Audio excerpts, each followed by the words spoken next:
Hey, this story is just one part of the Stories with Sapphire podcast. If you want to hear the full episode in its intended context, the link is in the description below. It's story time.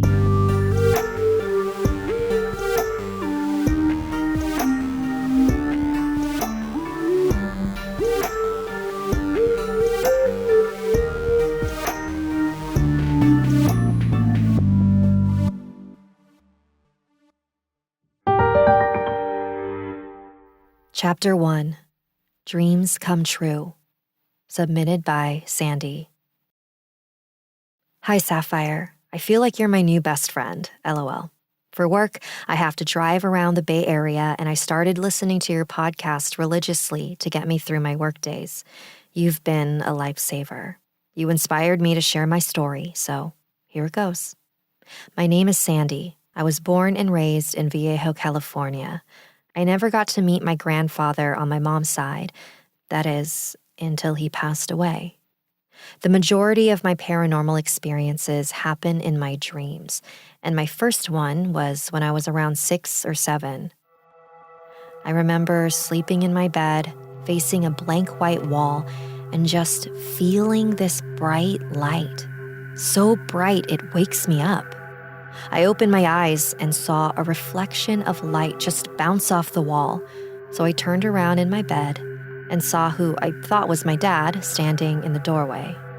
The hallway light above him shined so bright I couldn't see his features, just an outline of him. He said, "Okay, Sandy, I'm going now." I thought, oh, he must be going to bingo. So I said, "Okay, bye, good luck," and went back to sleep. The next morning, I woke up and ran downstairs for cereal and cartoons just like a normal day. I remember asking my sisters, "Hey, did Dad win?"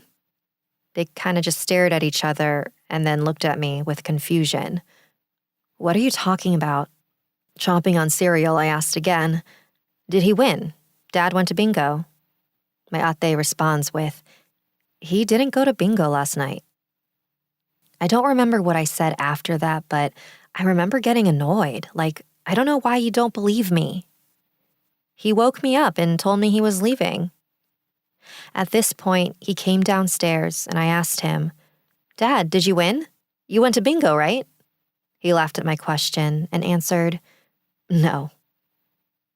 Later that day, I remember my dad telling us, "Something happened in the Philippines. Your mom is leaving to take care of some things." Come to find out, my mom's dad, my grandfather, died. Looking back, I guess it was him telling me goodbye that night. I was a kid. I didn't think anything of this at the time. But then more dreams started to happen. I don't remember the timeline, but I had 3 separate dreams about my mom's aunt, my grandfather's sister. We called her Grandma Dading. She lived in San Francisco, and we were in the East Bay, so we didn't always get to see her. One day, I dreamt she was in the hospital. I must have been around 16. I don't remember much detail about the dream, but I remember asking my mom the next day, "Is Grandma Dading okay?" I remember my mom's reaction. "What? Why?"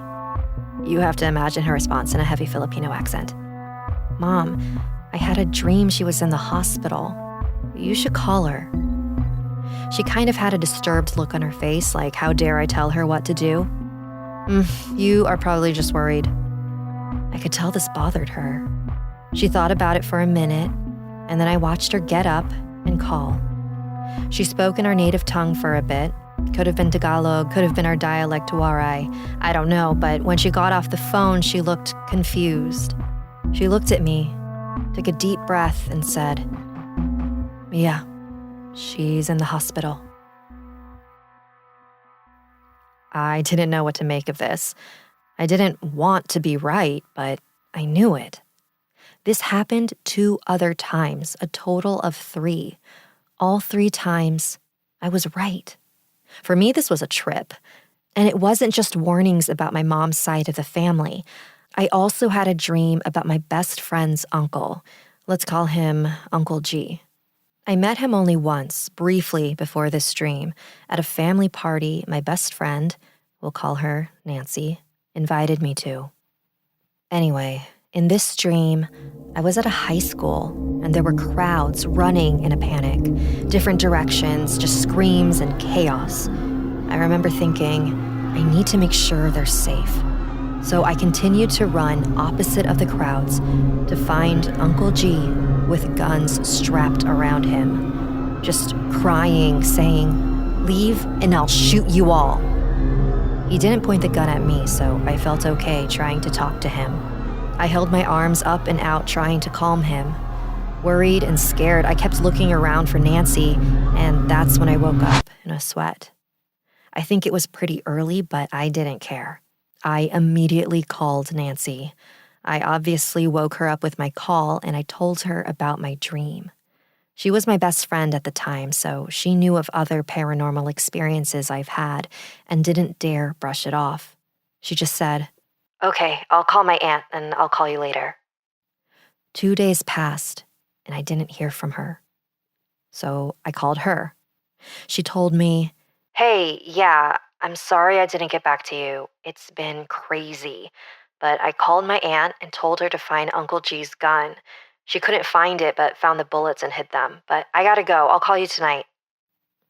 Her busy schedule didn't surprise me. I was just nervous to find out what happened. She did call me that night and jokingly said, "Dude, your dream, what the man?"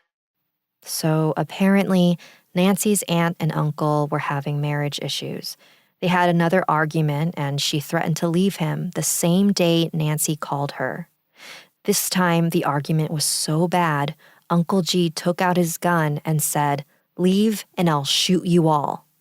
Crazy, right? I said, "Oh, so you told her about my dream?"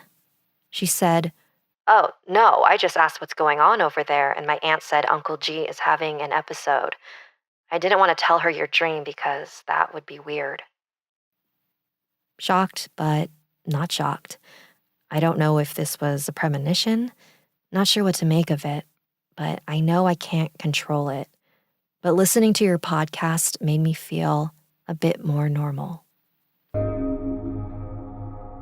According to informal surveys from Psychology Today, around half the population believes they've had a precognitive dream at some point.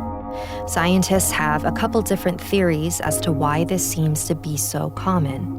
One explanation is selective recall. We remember the details about the dream that were correct and ignore the rest. Or maybe it was a subconscious connection. Your dreams tend to focus on what's been on your mind, and if you've been fixated on something for a while, it wouldn't be a surprise to have dreamed about it, like a bad breakup. Another explanation is associating unrelated events. You might dream that you're angry and a few days later get in a fight with someone, but anger is a common emotion. But I personally don't think these theories apply to Sandy's dreams. Her aunt wasn't chronically ill, she was suddenly admitted to the hospital. And she also dreamed the exact same words that Uncle G said. Who knows, maybe parts of it were just selective recall. It still doesn't explain how she knew such specific details.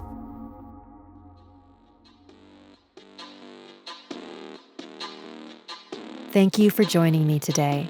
If you like what you heard and would like to support this independently run show, consider becoming a member of my Patreon.